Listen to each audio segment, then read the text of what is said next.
Sidang lanjutan kasus kematian Prada Lukinamo masih terus dilakukan hingga Rabu 5 November di Pengadilan Militer 3 15 Kupang. Dalam sidang hari ini ada 4 saksi baru yang datang ke persidangan untuk memberikan kesaksian.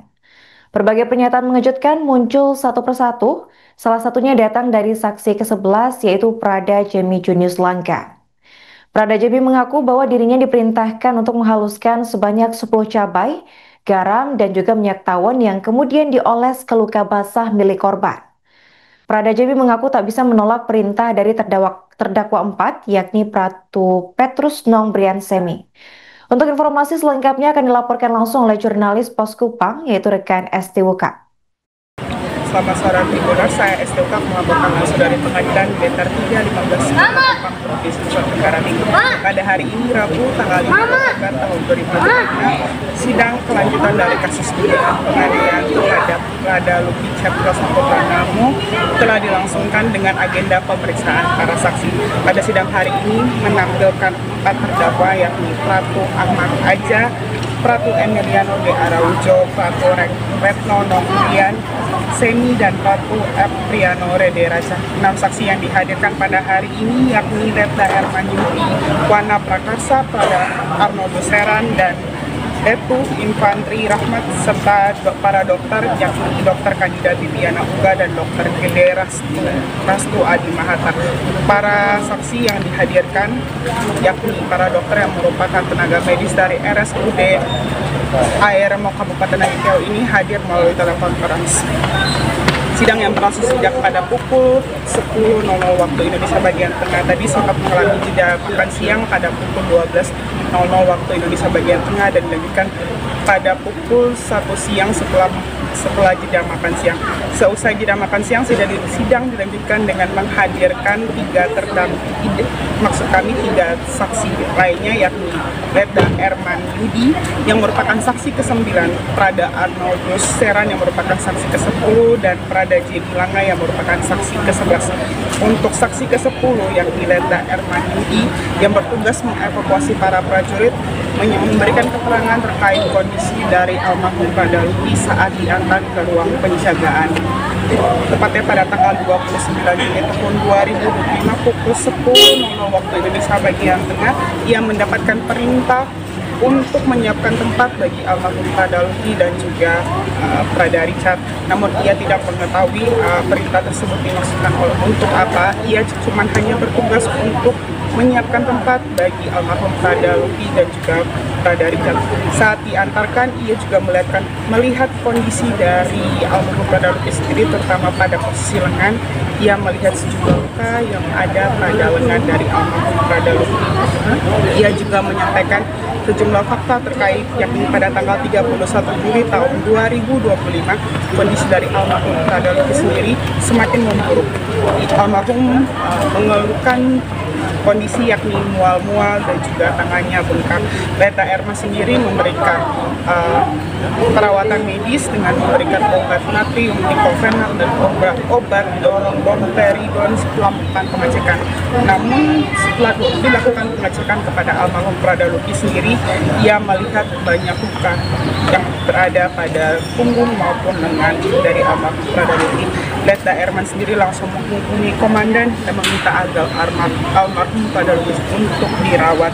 Namun kondisi dari almarhum Prada Luki sendiri semakin memburuk dan tepatnya pada hari Sabtu pada tanggal 2 Agustus tahun 2025 atas izin dari Komandan Letda Erman membawa almarhum Prada Luki dan juga Prada Richard untuk dibawa ke puskesmas dengan menggunakan ambulans. Kondisi medis dari almarhum Prada Luki sendiri pada saat ini cukup, maksud kami sangat mengkhawatirkan karena kadar hemoglobin pada tubuh dari almarhum Prada Luki yang turun drastis dari angka 7,9 yang jauh di bawah batas normal tubuh orang dewasa yang biasanya menyentuh pada angka 13. Dokter puskesmas menyarankan agar membawa almarhum Prada Luki untuk dirawat di rumah sakit.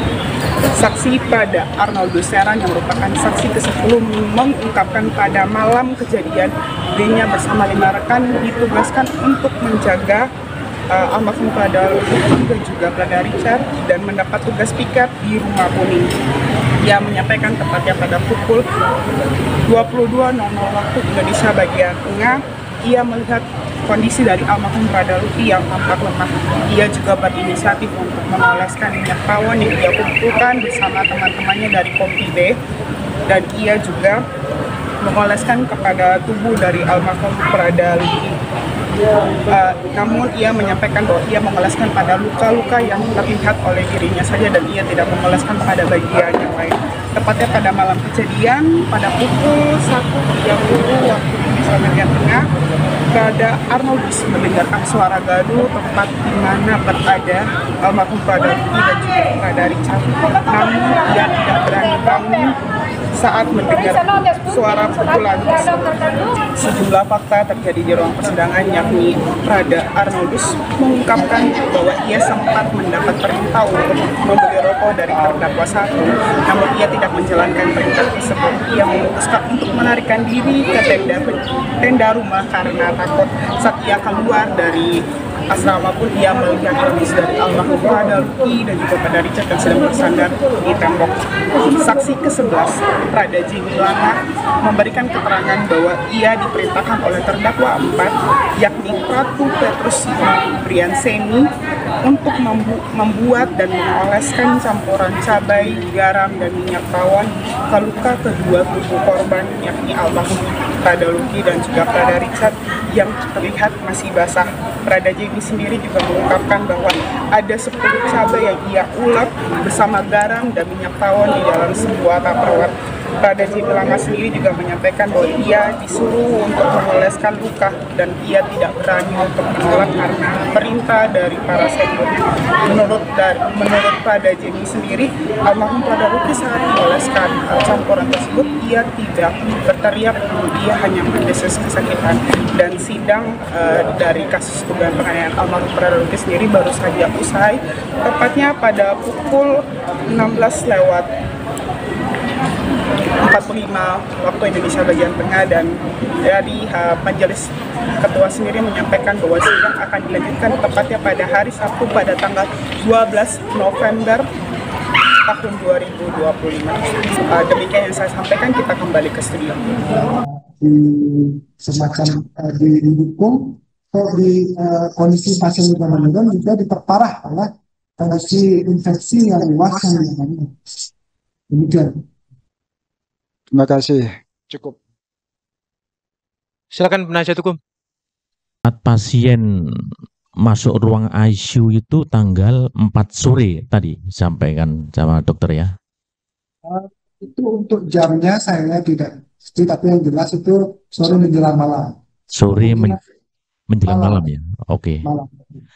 Pada saat itu kondisi pasien seperti apa? Saya mendapat laporan dari dokter yang berjaga, dokter ruangan yang berjaga, bahwa pasien mengalami kondisi keburukan ditandai dengan kesadaran yang sudah mulai menurun. Download Tribun X sekarang, menghadirkan lokal menjadi Indonesia.